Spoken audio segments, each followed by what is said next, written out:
Breaking news చూస్తున్నాం. దేశంలో bomb బెదిరింపు ఘటనలు కొనసాగుతున్నాయి. గత నెలలో విమానయాన సంస్థలకు వందలాది బాంబు బెదిరింపులు వచ్చాయి. స్కూళ్లు, ఇతర సంస్థలకు అయితే లెక్కే లేదు. ఇవన్నీ ఉత్పత్తి బెదిరింపులేనని తేలింది. ఆ తర్వాత సద్దుమణిగిన ఈ వ్యవహారం మళ్లీ మొదలైంది.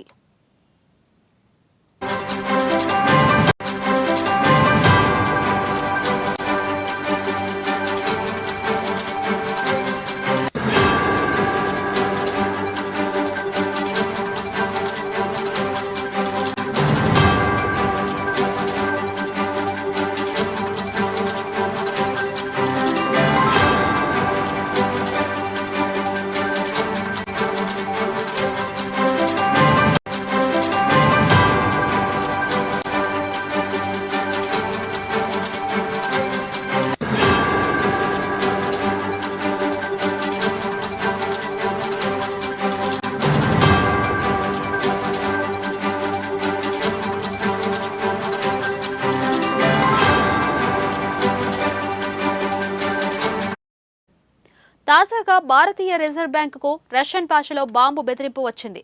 ముంబైలోని ఆర్బీఐ భవనాన్ని బాంబులతో పేల్చి వేయబోతున్నట్టు చెబుతూ నిన్న మధ్యాహ్నం ఆర్బీఐ అధికారిక వెబ్సైట్కు రష్యన్ భాషలో ఈమెయిల్ వచ్చింది.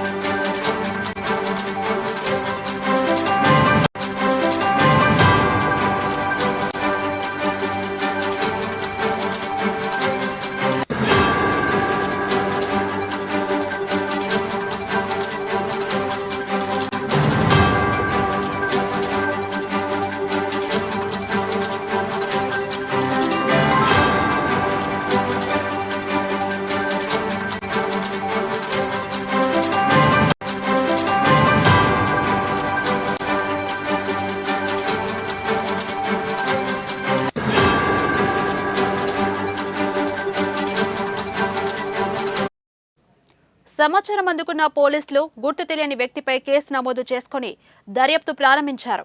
ఆర్బీఐకి నెల రోజుల్లో ఇది రెండో బాంబు బెదిరింపు. గత నెల 16న ఆర్బీఐ కస్టమర్ కేర్ కు ఇలాంటి బెదిరింపే వచ్చింది. తాను లష్కరే తాయిబా సీఈఓనని చెబుతూ కాలర్ ఈ బెదిరింపులకు పాల్పడ్డాడు. తాజా బెదిరింపు నేపథ్యంలో ఆర్బీఐ వద్ద పోలీసులు తనిఖీలు ముమ్మరం చేశారు.